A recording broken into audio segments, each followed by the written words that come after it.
정권 장악의 1번은 군부 장악이 중국의 부동산 경기는 2021년부터 꺾어지는 가장 큰 이유는 정부 헛발질해서 그래요. 중국이 금년도에는 이제 경제정책 큰 방향을 내수 중심 성장을 하겠다. 대중국 무역 적자 이슈는 일단은 단기적으로는 반도체가 커버해서 흑자를 전환시킬 것이다. 그러나 근본적인 문제는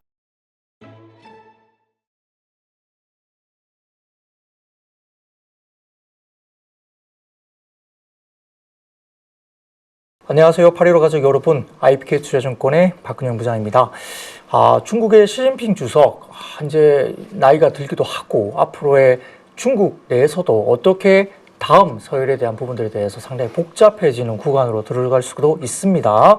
결국 다음 차기 정권이 또 어떻게 넘어갈지에 대한 부분, 후계자가 누구일 것인가 상당히 좀 고민이 많을 생각이고, 내부에 대한 어떤 부양책 이런 것들도 현재 굉장히 고민을 하고 있는 모습을 보일 수 있는데요. 자, 오늘은 이분을 모시고 이와 관련된 중국 내부 관련 이야기들을 좀 더 여쭤보는 시간을 가져보도록 하겠습니다. 오늘 모신 분은 중국경제금융연구소의 전병서 소장님 모시고 중국 관련된 이러한 이야기들을 나눠보도록 하겠습니다. 소장님 안녕하세요. 네, 안녕하세요. 네, 현재 시진핑 주석 관련해서는 아직까지는 큰 문제가 없어 보이지만 중국 관련된 군부 문제, 실질적인 통제권 관련된 부분들에 대해서 약간 25년 상반기에 좀 말들은 있었습니다. 자기의 어떤 주도권 이런 것들에 대해서 복잡하게 말들이 좀 있었는데 현재 상황은 어떻게 저희가 분석을 할 수 있겠습니까? 그당 엉터리고요. 정말로 곧 그 군부가 뒤집어질 것 같은 그런 식으로 하는데 그건 한국에서만 이제 나오는 카더라 뉴스가 네. 대부분이고, 오히려 그것은 이제 군부를 그런 정도로 과감하게 숙청할 수 있는 힘이 이 시진핑에게 있다. 네. 그렇게 해석하는 것이 이제 정확한 것 같고요. 그리고 이제 군부를 이제 제대로 잡지 못하면 중국 같은 경우는 유명한 얘기가 바로 그거죠. 권력은 총구에서 나온다. 그래서 정권 장악의 1번은 군부 장악이 되시지 않으면 안 돼요. 네. 근데 시진핑이 군부에 휘둘린다 이런 많은 얘기는 엉터리인 것이, 이미 시진핑이 집권한 지가 15년이 돼가요. 네. 그런데 그 사이에도 아직도 군부를 장악하지 못했는데 15년을 장악한다. 이건 말도 안 되는 얘기죠. 그래서 우리 같은 경우는 너무 이제 편파적인 또 일부분의 사안을 그걸 전체로 확대해서 가다가 보니까 이제 점점 이제 그런 식의 해석이 나왔던 것 같아요. 네. 중국 같은 경우는 이제 고위급의 부패 숙정, 청산 이런 것도 좀 이루어진 것으로 저희가 보고 있는데, 이 부패 숙정이 이루어지는 과정에서도 이 장유샤, 이 사람만 유일하게 사실 나이나 연령에 대한 어떤 제한을 깨고 승진한 상황입니다. 이 배경에 대해서 차기 지도자로 뭔가 좀 지목을 받는 것인지 그 배경이 좀 궁금한데요. 그건 전혀 아닙니다. 네. 그래서 장유샤 같은 경우는 그 시진핑의 아버지하고 이제 장유샤 그 아버지가 혁명 동지예요. 네. 그래서 집안 형님, 친한 이제 아버지 때부터 친한 집안의 형님, 그런 이제 특별한 관계가 있고, 네. 또 이제 그 장유사 같은 경우는 그런 아버지 백그라운드가 있기 때문에 군부에 막강한 이제 영향력이 있는 이제 인사고, 또 시진핑 같은 그런 특별한 관계가 있었기 때문에 이제 보통은 중국 같은 경우 칠상파라, 예를 들면 지도자가 되려면 67세만 되고 68세 되면 안 되고, 또 장관급 같은 경우는 그보다 훨씬 낮은 63, 5세. 근데 이것의 파격을 넘어서 이제 70대가 돼가는 그 장유샤를 발탁을 했어요. 네. 그래서 이거는 첫 번째 믿을 수 있다. 두 번째는 그 충성심을 이제 보여줬다. 그 두 가지가 핵심이고, 그래서 시진핑 시대 들어서는 시진핑 상기 이후에 지금 방향은 그 사이에 30년 동안 내려왔던 그 칠상파란이 하는 연령 제한에 관한 이제 관례를 싹 다 깼어요. 네. 깼고, 군부에 어떻게 보면 시진핑 다음으로 그 실권자는 시진핑과 사실은 호영호재하는 사람을 심었다 이렇게 봐야 되는데, 우리는 많은 언론에서 작년 그 양회의 때 시진핑이 퇴장하는데 다른 사람 다 일어서 박수 치는데 장요샤만 앉아가지고 이제 책상 정리하고 짐 꾸리는 사진이 나오면서 봐라 저거 최고 지도자가 퇴장하는데도 거기서 앉아가지고 이렇게 있을 수 있는 거, 저거는 완전히 대항 아니면 사보타지 아니냐, 그런 식으로 한국 언론에 무지 많이 나왔는데요. 네. 그래서 제가 볼 때는 그건 좀 과한 해석이고, 오히려 제가 볼 때는 장요샤가 시진핑보다 훨씬 더 나이가 많기 때문에 네. 나이 70 넘으면 아무래도 상황 인식이나 또 동작 이게 떨어질 수 있잖아요. 그래서 타이밍을 잘 못 맞추고 자리 정리하는 사이에 이제 행사가 벌어졌고, 네. 근데 거기에 뭐 2,000명, 3,000명 되는 사람들이 모인 상태에서 그 사람만 집어서 이제 카메라 잡을 수가 있냐. 네. 그래서 그거는 이제 그것만 특정한 것만 잡아가지고 군부가 이제 반란을 하는 것이다. 그렇게 이제 좀 해석을 과하게 하면서 이게 이제 얘기가 커졌던 건데, 그러나 문제는 장효샤와 시진핑의 관계를 놓고 보면 그거하고 거리가 멀다. 네. 또 그리고 자기 대권 주자니 뭐 이런 얘기는 이제 그런 것이 그 70 넘어간 어르신이 지금 대권을 꿈꿀 수 있는 뭐 상황도 아니고, 네네. 또 이게 이제 그렇게 되려고 하면 자기 세력이 있어야 돼요. 근데 그런 이제 군부만 가지고서는 세력이 될 수가 없어요. 그래서 그런 여러 가지 객관적인 조건을 놓고 보더라도 그 군부의 반란 또는 군부의 이제 뭐 그 실세가 뭐 정권에 반하는 행동을 하려고 한다는 것은 조금 이것은 이제 과장된 해석 네. 뭐 이런 쪽으로 봐야 될 것 같아요. 네, 그렇다면 아직까지는 시진핑 주석의 아주 공고한 어떤 그런 부분들은 여전하다라고 제가 좀 봐도 될 것 같습니다. 자, 이제 중국의 최근에 소비 진작이라든지 경기 부양 의지가 굉장히 강한 상태인데, 실제 중국 같은 경우는 부동산을 제대로 잡지 못하면 굉장히 좀 어려워지는 국면으로 저희가 생각은 하고 있습니다. 그래서 약 9천만 채에 달하는 빈집이라든지 공사 중단 사태, 그리고 부동산 기업들의 도산 이런 것들 문제가 되고 있는데, 중국 금융 시스템에 굉장히 좀 뭐라 그럴까 위협이 될 수 있는 어떤 부동산에 대한 임계점 이런 것들이 좀 어떻게 좀 봐야 되겠습니까? 그래서 이제 그게 2021년부터 우리나라 뭐 우리 8.15도 그랬지만 뭐 4, 5년 동안 중국 부동산 때문에 망한다는 얘기를 뭐 수도 없이 했죠. 네. 근데 지금 망했냐 이렇게 봐야 되는데, 그게 엉터리인 것이, 첫 번째는 이게 그런 부동산의 위기가 오면 누가 먼저 망하냐를 봐야 되는데요. 건설회사가 망하죠. 근데 네. 건설회사가 망하는 것이 아니라 이 최종 충격은 은행으로 그 충격이 오게 되냐. 돈 빌려준 놈이니까. 네. 그래서 은행이 이게 부도가 나고 그게 국가 부도로 이어지는 것이 부동산발 금융위기의 전파 루트죠. 그러면 뭐를 봐야 되냐면 이게 진짜 진실이냐 아니냐, 팩트냐, 영향력이 진짜 있었던 거냐를 보면 은행업 주가를 보면 돼요. 네. 그래서 부동산 때문에 나라가 망할 정도로 가면 거기 돈 빌려준 은행의 주가가 폭락을 하는 게 맞죠. 네. 우리도 뭐 IMF 때 그런 현상을 겪었고, 근데 지금 중국의 은행업, 공상은행, 건설은행들은 2024년부터 주가가 계속 올라서 지금 사상 최고치예요. 네. 그러면 이제 어떻게 해석해야 되냐? 그러면 부동산에 관한 얘기는 너무 과장이 돼 있다. 그래서 우리나라 언론에서는 중국 부동산이 GDP의 30%가 넘기 때문에 뭐 그러는데, 중국 부동산의 GDP에서 차지하는 비중은 가장 높았을 때가 14.2%, 작년에 12.7% 정도입니다. 네. 그럼 나머지 88% 가까운 것이 어디로 가냐가 중요하지, 이 12, 3%가 이제 문제가 된다. 그것 때문에 이거는 좀 과장이 있고, 또 중국의 총 가구 수가 한 4억 1,900만 가구 정도 돼요. 네. 그런데 우리나라 언론에서 보면 9천만 채가 빈집이라서, 그런데 그 9천만 채 어떻게 계산하냐 그러면 영국의 어떤 연구원이 인터뷰를 하면서 9천만 채 뭐 이렇게 얘기를 했어요. 네. 근데 그거를 계속적으로 우리는 그렇게 보도하고 쓰죠. 근데 그럼 4억 1,900만 가구 중에서 9천만이 빈집이라 그러면 이론상으로 4집 중에 하나는 무조건 비어야 된단 말이에요. 네. 근데 베이징, 상하이, 선천 뭐 거기 가봤을 때 4집 중에 빈 게 아니라 빈집이 없어요. 네. 그래서 이제 그것을 너무 우리가 그 과장해서 중국이 우리한테 밉살스럽고 이제 우리한테 거만하고 무례한 것들에 대한 감정을 실어서 숫자를 자꾸 보는 거죠. 그래서 정말 팩트를 보기보다는 이제 중국에서 진짜로 나타나는 일을 안 보는 거죠. 그래서 중국이 1년에 집을 얼마를 짓냐면 제일 많이 지었을 때가 1,680만 채 지었어요. 네.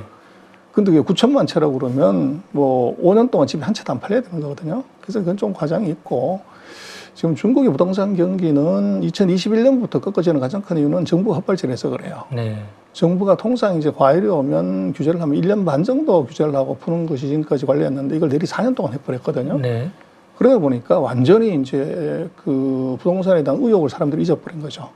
그래서 그게 이제 문제고, 그래서 중국이 2024년 9월 달에 모든 규제 조치 다 풀었어요. 네. 그리고 이제 경기 부양으로 완전히 돌아섰고, 그래서 이제 그러면 바로 뭐 가격이 올라가고 해야 되는데 지금 안 올라가고 계속 떨어지는 거죠. 그 얘기는 과잉 재고 때문에 그래요. 네. 그래서 그 사이에 사람들이 집을 안 사니까 이게 재고 쌓이면 재고 소진될 때까지는 가격이 못 오르죠. 네. 그래서 작년 7월부터인가 해서 드디어 사상 최고치였던 부동산 재고가 이제 줄어들기 시작을 해요. 네. 그래서 이제 작년 9월 달이 중국의 부동산 가격으로 보면 가장 저점이에요. 네. 그래서 아직도 약간 떨어지고는 있지만 최악의 상황은 지나가는 경우다. 이제 그렇게 볼 수 있고. 그래서 금년도에 중국 경제 어떻게 가져가려고 하는 경제공작회의에서 내수중심 성장. 그래서 내수중심 하려면 부동산하고 주식이 돼야 돼요. 네. 그래서 주식은 뭐 당연히 가는 거고 부동산에 대해서는 이건 이제 안정화를 시키겠다. 이제 그 얘기는 그 부동산 가격을 떨어지는 걸 더 이상 좌시하지 않겠다는 얘기고, 그래서 그거 방법이 뭐냐 그러면 미분양의 주택을 정부가 인수해가지고 임대주택으로 전환을 해서 네. 부동산 회사들의 재고를 덜어주겠다. 이제 그게 금년도 핵심 정책입니다. 그렇게 되면 이제 재고 소진이 이루어지고 나면 이제 드디어 가격이 정상 궤도로 올라오게 되죠. 그래서 그 효과를 본다고 하면은 결국은 뭐 금년 하반기 정도 이제 그 정도 되면은 그 이펙트가 나타나지 않겠냐 그렇게 봐야 될 것 같아요. 네, 뭐 중국 정부의 이 부양책이 이제 현실화되면서 작년 9월에 어떤 부동산의 어떤 재고 소진이 어느 정도 바닥을 다지고 올라오는 선순환 효과가 이제 올해 하반기 이후부터 좀 나타날 수 있다는 분석을 해주셨습니다. 그 외에도 뭐 지방 정부의 여러 가지 뭐 예산안 관련해서 뭐 부채 문제라든지 이런 것들도 조금은 글쎄요, 말씀하셨던 것처럼 조금 부각이 되고 있는 상태였는데 이게 한국 예산의 17배에 달하는 지방정부 부채가 있다, 뭐 이런 보도도 꽤 나오고 있습니다. 이런 것들이 중국의 중앙정부가 감당할 수 있는 수준인지 이것도 좀 궁금한데요. 그래서 우리가 이제 중국 얘기할 때요. 네, 네. 그 우리나라의 몇 배 이렇게 얘기하는 건 그거는 좀 맞지 않아요. 비교가. 그래서 중국이 우리 인구의 28배란 말이에요. 네. 땅덩어리는 100배가 더 커요. 근데 그걸 절대 비교하면 숫자가 많냐. GDP도 우리보다 10배가 더 크거든요. 네. 그래서 이거는 이제 우리 항상 그 통계 오류가 중국의 무슨 규모가 600 몇 조가 되는데 뭐 이렇게 얘기를 하거든요. 그래서 세상의 모든 것들이 그렇지만 어떤 것도 중국은 14억으로 나누면 전부 모래알이 돼요. 네. 근데 모래알을 14개 모으면 어떻게 되냐? 이건 산이 되는 거죠. 네. 그래서 이제 비교를 정확하게 하는 것이 중요하고, 지금 이제 지방부채 문제를 얘기하는데 이것도 우리가 참 몇 년째 계속 그 지방부채 때문에 중국 망한다는 얘기를 하는데 아직도 안 망하고 있어요. 네. 그 얘기는 뭐냐면 우리나라나 미국은 지방자치제를 하잖아요. 근데 미국은 뭐 지방자치제 가지고 캘리포니아, 일리노이 다 부도났단 말이에요. 우리 한국도 예전에 보면은 성남시하고 인천시가 모라토리움이 생겼어요. 네. 그러면 공무원 다 해고하고 월급 안 주고 이랬냐? 그거 멀쩡하게 지금 돌아가잖아요. 네. 그 지방정부의 디폴트 문제는 중앙정부가 책임지는 것이지 지방정부가 뭐 부도내가지고 터는 게 아니에요. 미국도 그렇고 한국도 그렇고. 근데 중국은 지방자치제를 하는 나라냐 중앙집권제를 하는 나라냐 중앙집권제예요. 네. 지방부 조치 문제는 그것은 중앙정부가 최종적으로 책임지는 것이지 지방정부가 부도나가지고 이제 나라가 큰일 난다. 이건 말도 안 되는 소리예요. 그 시스템 자체가 다른데. 근데 그 지금 지방부채 문제는 이것이 그 지방부채는 크지만 그걸 합쳐가지고 중앙부채, 정부부채 전체가 몇 퍼센트냐 이걸 봐야 돼요. 그걸 놓고 보면 중국의 지방부채, 중앙부채를 다 합쳤을 때 미국이나 뭐 유럽들에 비해서는 조금 더 아직 낮은 수준이에요. 그래서 같은 기준으로 본다고 하면은 그러면 중국보다도 부채 비율이 더 높은 나라는 다 이제 문제가 돼야 되는데 네. 그런 나라들이 일본이 당장 뭐 중국보다 훨씬 높잖아요. 그렇습니다. 유럽도 뭐 프랑스 뭐 다 그렇단 말이에요. 그럼 프랑스나 일본이 지금 망했다? 뭐 이렇게 보기는 어렵잖아요. 그래서 우리가 이제 중국을 볼 때 너무 이게 우리 정서적으로 이게 데이터를 보다 보니까 그게 1, 2년이 아니고 뭐 5년, 10년째 계속 똑같은 얘기를 반복을 하는 거죠. 그래서 5년, 10년 돼도 이게 안 망하고 있다고 그러면 뭔가 다른 것이 있는 거 아닌가? 이걸 봐야 되는데 그걸 우리가 보지를 않죠. 그래서 이제 그것은 그 지방정부 부채로 보지 말고 첫 번째 이 시스템이 중앙집권이냐 지방자치냐를 봐야 되고 그리고 그러면 전체 부채 비율이 얼마냐 이게 선진국에 비해서 또는 다른 나라에 비해서 얼마냐 그걸 봐야 되는데 지금 전 세계에서 그 정부 부채 비율은 한국 빼놓고는 중국이 그 가장 낮습니다. 네. 그러다 보니까 지금 지방부채 문제로 중국이 뭐 이게 위기다 이런 건 이제 정말 엉터리고요. 대신 이제 지방부채가 많게 되면 지방이 사업을 하는 데 있어서 애로사항이 있기 때문에 경기 회복에 그 장애는 될 수 있다. 그건 되는데 작년에 중국이 중앙정부가 특별국채를 이제 발행을 해가지고 네. 이 지방부채 문제 애로를 갖고 있는 이제 재정이 취약한 성들한테 나눠줬고 네. 그리고 앞으로는 지방은 그 국채 발행 못한다. 네. 반드시 중앙정부가 승인하거나 중앙정부를 통해서 해라. 이렇게 이제 그 조정을 했죠. 그래서 지금 중국 내부적으로 보면 지방부채 문제는 뭐 더 이상 논란이 되지 않는 그런 상태인데 특히 우리나라 같은 경우는 이제 계속적으로 이제 중국 지방부채 문제를 계속 얘기를 하고 있죠. 그런 그것은 제가 볼 때는 이미 차가 지나갔다. 그래서 뭐 그렇게 봐야 될 것 같아요. 네, 시위 속의 기본적인 어떤 포지션 문제라든지, 그다음에 지방 부채 그리고 부동산 관련된 정책 문제 이런 것들도 다 좀 국내에서는 좀 약간 오보라든지 오해된 부분들이 좀 있다는 식으로 제가 해석을 할 수도 있겠습니다. 정부와 중국이 나서서 부양책을 계속 쓰고 있습니다. 말씀 주셨던 뭐 작년 9월부터 부동산도 저점을 좀 찍고 재고소 소진이 되고 있다. 이렇게 판단되고 있는데 다소 좀 속도감에 있어서는 조금 정부의 의지나 정책적인 부분보다는 조금 아쉬운 감이 분명히 있어 보이거든요. 부양책을 씀에도 불구하고 이게 부양책에 대한 효과가 속도가 조금 나지 못하는 어떤 원인 이런 것들은 또 어디에 좀 봐야 되겠습니까? 그래서 이제 중국이 뭐 망했다, 뭐 이렇게 얘기를 하지만 작년 중국 GDP가 5% 성장해요. 네. 근데 우리가 지금 0.81이잖아요. 네. 그래서 우리보다 5배 더 성장한 건데, 그래서 뭐 잘 살면 쇼핑이고 못 살면 이게 혁명이에요. 그래서 5% 성장하는 나라에서 이게 혁명이 일어나는 나라가 있냐. 이제 관점은 그렇게 봐야 되고, 대신 이제 뭐 전 세계가 다가 중국하고 싸웠고 미국이 수출 금지했는데 그럼 당연히 중국의 수출이 줄어야 돼요. 네. 근데 작년에 중국의 그 수출이 5%인가 얼마 늘었어요. 네. 그리고 또 중요한 건 무역흑자인데 무역흑자가 1조 1,800억, 거의 1조 2천억 달러가 났어요. 네. 근데 1조 2천억이 어느 정도냐면 전 세계 GDP 랭킹 20등 하는 폴란드가 1조 달러거든요. 네. 전 세계 20뒤 하는 나라의 GDP보다 더 큰 무역흑자가 작년에 생겼어요. 그래서 지금 중국 같은 경우는 이게 내수가 안 좋은 대신에 이게 외수를 가지고서 GDP를 사실 맞췄다 이렇게 볼 수 있고, 그럼 이제 내수가 왜 안 좋냐 하는 것은 정부 헛발질입니다.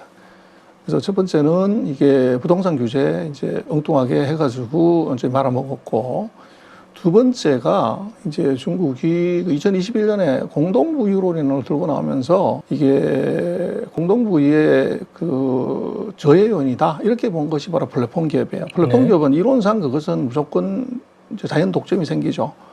그래서 아리바바나 텐센트 같은 플랫폼 기업을 내리 4년 동안 규제를 했다 보니까 중국 같은 경우는 지금은 이 핸드폰 없으면 아무것도 못해요. 네. 모든 것을 핸드폰으로 결제하는 사회고, 이게 소비가 바로 플랫폼을 위해서 이루어지는데 이걸 대대적으로 규제를 해버리는 바람에 내수에 치명적인 타격이 왔고, 세 번째는 이제 과외업체들을 이걸 우리 같으면 종로학원, 대성원 같은 걸 이걸 하루아침에다 문 닫게 만들었어요. 근데 중국의 대학생이 1,200만 명이기 때문에 한 학년이, 그러면 거기에 과외하는 애들이 도대체 몇 명이냐. 그러다 보니까 이제 청년 실업이 높아진 게 있는데, 뭐 이런 것들이 이제 내수 부진의 배경이라고 할 수 있고, 직접적인 원인은 그것은 뭐 소득이 안 생겨도 못 쓰지만, 더 문제는 예를 들어서 우리가 집값이 10억 하던 게 5억으로 떨어지고, 삼성전자가 10만 원 하던 게 5만 원 떨어지고, 하이닉스가 이게 60만 원짜리가 30만 원으로 떨어지면 돈 쓸 수 있냐. 그래서 중국이 최근 4년 동안 부동산하고 주가가, 미국이나 뭐 우리 한국 같은 경우는 4년 동안 주가가 올랐지만 중국은 4년 동안 주가가 빠졌어요. 네. 집값 마찬가지로 4년 동안 빠지다가 보니까 소위 말하는 역웰스 이펙트, 이 역자산 효과가 생겨버린 거죠. 그래서 그러다 보니까 이제 소비가 완전히 죽어버리는, 그런, 근데 소비가 죽었다고 하더라도 마이너스는 아니고, 얘들은 이제 한 10% 뭐 두 자릿수를 났는데 작년에 그게 이제 1.5%, 2%까지 떨어졌어요. 그러다 보니까 이제 그 사이에 관성의 법칙이 5분의 1로 떨어진 소비, 이게 이제 불안감을 굉장히 크게 준 건데, 네. 그래서 중국이 금년도에는 이제 경제정책 큰 방향을 내수 중심 성장을 하겠다. 네. 이렇게 방향을 완전히 잡았고, 그래서 내수 중심 성장을 도대체 어떻게 하냐고 그러는데, 이번에 새로 나온 단어 하나가 사람을 위한 투자를 한다. 이렇게 정의를 해요. 네. 그래서 그게 뭐냐고 그러면, 제조업에 대한 투자는 얘들이 워낙 많기 때문에 이제 앞으로는 그 교육, 그다음에 육아, 양로, 의료, 뭐 이런 데다가 돈을 써가지고서 이제 사람들이 직접적으로 서비스에 돈을 쓰게 하는 방향이 이번에 큰 전환점입니다. 그래서 아마 금년도에도 두고 봐야 되겠지만, 중국의 그런 류의 그런 서비스 소비가 굉장히 활성화되는 가능성이 높아요. 그게 이제 유망 산업이 될 수가 있고, 두 번째로는 이제 소비를 키우려고 하면 뭐 우리도 마찬가지지만 이제 1억씩 보너스 준다고 그러면은 뭐 월급날 그 회사 문 앞에 BMW, 벤츠, 아우디 세일즈맨들이 줄을 선다는 것처럼 이게 주가가 올라가게 되면 그러면 이게 이제 자산 효과가 있죠. 그렇죠. 돈을 쓰게 돼요. 그래서 중국이 아마 금년도에 부동산은 안정화를 시키고 주식시장은 이제 올리는 그 전략을 쓸 가능성이 대단히 높아요. 그래서 첫 번째는 이제 사람에 대한 투자라고 하는 서비스 산업의 육성을 통해서 내수를 활성화시키고, 두 번째는 이제 은행에 지금 돈들이 무지막지하게 들어가 있는데 이 돈을 부동산으로 가기 어렵기 때문에 증시를 통해서 자금을 이제 이동시키고 그리고 그 가격이 올라감으로 인해서 사람들이 소비를 할 수 있게끔 만드는 그런 정책을 금년에 쓸 가능성이 대단히 높아 보여요.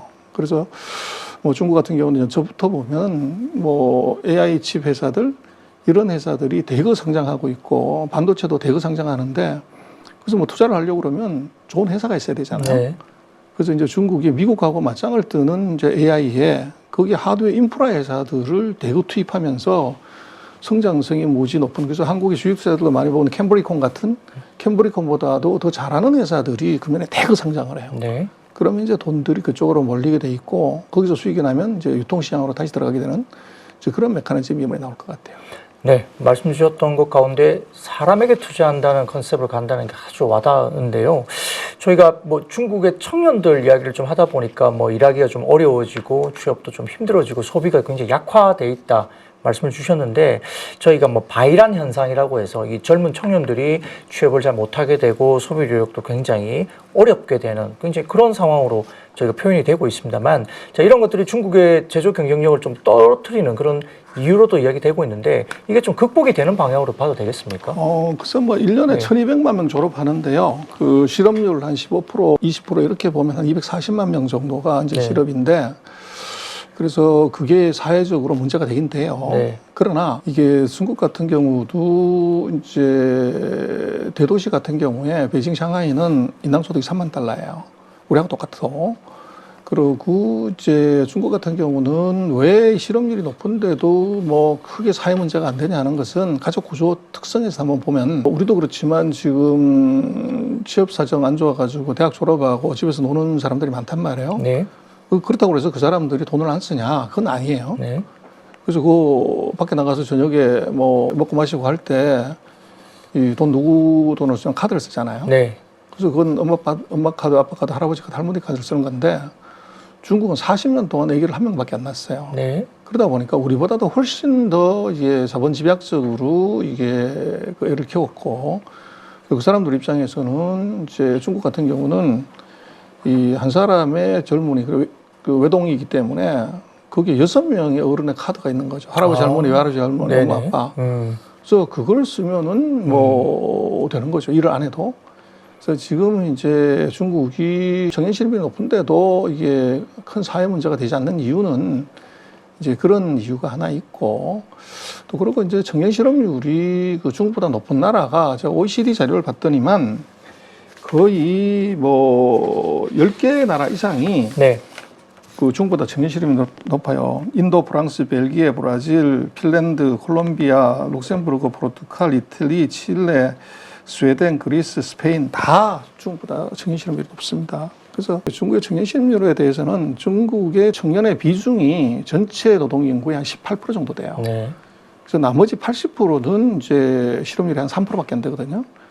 그래서 이제 청년 실업률의 문제는, 이것은 청년 실업률 때문에 큰일 났다고 하는 것은 조금 과장이 있고, 그러나 이 추세가 계속 지속이 된다고 하면 이것은 미래 생산 자원들의 손실이 오기 때문에 문제가 돼요. 현재 상태가 이제 서방이나 한국에서 얘기하는 것처럼 청년 실업 문제가 큰 사회 문제가 돼서 이게 치명타를 줄 거냐, 이런 건 아직은 전혀 아닌 것 같고, 그래서 그 원인이 되고 있던 이제 그 부동산 규제, 또 이제 플랫폼 규제, 뭐 이런 규제들을 완전히 풀었기 때문에, 그리고 이제 사람을 위한 투자를 한다는 것은 서비스업이 되고 이제 는다는 얘기인데, 서비스는 고용 교육을 효과가 굉장히 크죠.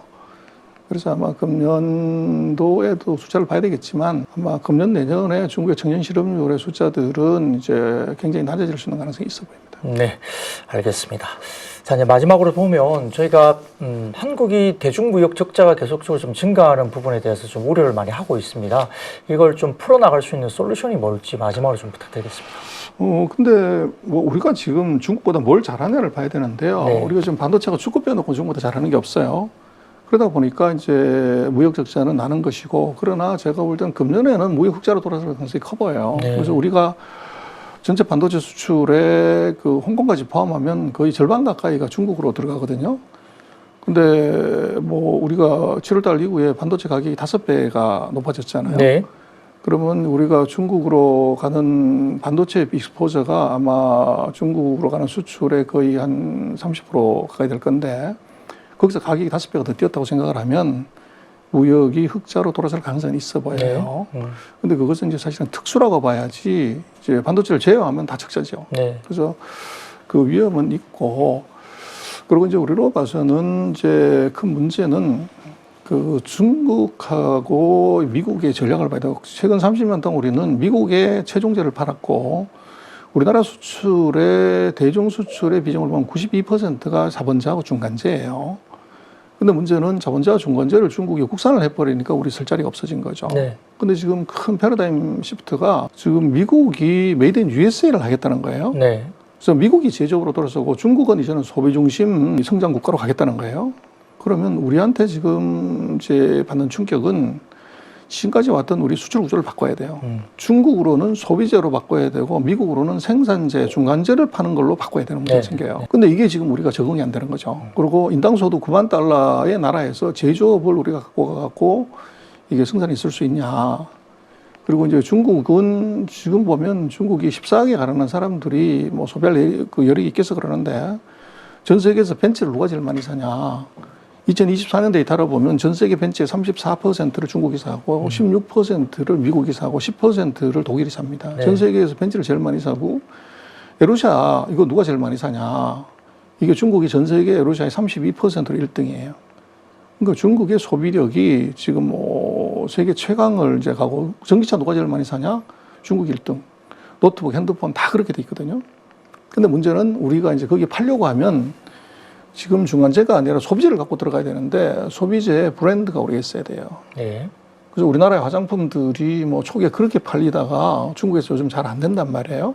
근데 그 이유가 뭐냐 그러면, 결국 우리가 화장품이 뭐 퀄리티가 떨어졌냐, 뭐 성분을 딴 것은 그 전혀 아닙니다. 계속적으로 업그레이드 되는데 중국의 눈높이가 바뀌어버린 거예요. 네. 그래서 무슨 말이냐면, 중국이 1년에 해외여행을 가는 사람이 1억 4천만 명이에요. 그래서 예전에는 몰랐는데 한국 제품 최고라고 생각했는데, 전 세계에 뭐 관광 끝나고 나서 면세점에 들르잖아요. 전 세계 면세점 어디에도 한국 화장품은 없었다고. 그러다 보니까 한국 화장품은 이게 명품이 아니네. 이게 우리가 퀄리티가 떨어진 것이 아니라 브랜드 퀄리티가 떨어져서 이 눈높이를 못 맞추는 것이 그게 가장 큰 이유예요. 네. 그러다 보니까 우리로서는 지금 대중국 무역 적자 이슈는 일단은 단기적으로는 반도체가 커버해서 흑자를 전환시킬 것이다. 그러나 근본적인 문제는 중국으로 우리가 수출해야 되는 이제 제품의 품목 구조가 일단 바뀌어야 되는데, 그렇게 하려고 하면 우리의 소비재의 퀄리티하고 브랜드가 월클 정도 수준이 아니면 중국에서 외면당하기 쉽다. 그래서 우리로서는 이제 그 분야에 대해서 연구를 좀 많이 해야 되고, 또 하나 좋은 점 하나는요, 이제는 중국도 온라인으로 구매를 해요. 네.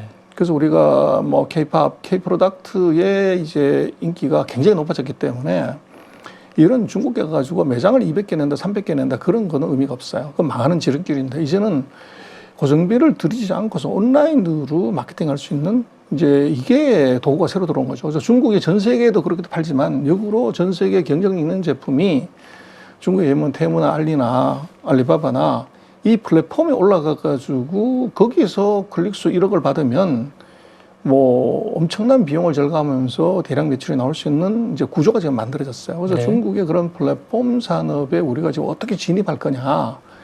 이제까지는 우리가 중국에 공장 짓고 이게 이제 이걸로 어떻게 할 거냐를 고민했지만, 이제는 그 시대는 갔고, 네. 중국의 플랫폼 산업에서 올라타서 한국의 컨슈머 제품 또 이제 K 제품을 거기다가 제대로 팔 수 있다고 하면 뭐 무역 수지 적자 문제는 이걸 흑자로 전환시킬 수도 충분히 있는 가능성은 있어요. 그래서 그걸 하려고 하면 중국인이 좋아하는 이제 그 특성을 정확하게 뽑아내야 되고, 그리고 중국의 온라인하고 우리 온라인하고 다르죠. 그래서 그 플랫폼의 특성을 어떻게 활용하는지에 대한 이제 전문적인 이제 지식하고 노하우가 있어야 된다고 보여집니다. 네, 알겠습니다. 오늘 소장님을 모시고 중국의 어떤 정치적인 그리고 경제적인 어떤 배경이라든지 현재 상황들을 좀 더 우리가 오해하지 않고 현실적인 부분들을 좀 더 듣는 그런 시간이 된 것 같고, 우리나라의 어떤 수출 관련된 전략, 중국과 관련된 전략 이런 부분들을 어떤 방향으로 좀 바꾸는 것이 필요한가 관련된 인사이트를 한번 들어보는 시간을 가진 것 같습니다. 네, 소장님 오늘 너무 감사하고요. 네, 앞으로 또 나와주시면 앞으로도 좋은 이야기 또 듣도록 하겠습니다. 네. 네, 오늘 중국경제금융연구소 전명서 소장님을 모시고 중국 관련된 심도 있는 이야기를 들어봤습니다. 8월 가족 여러분 감사합니다.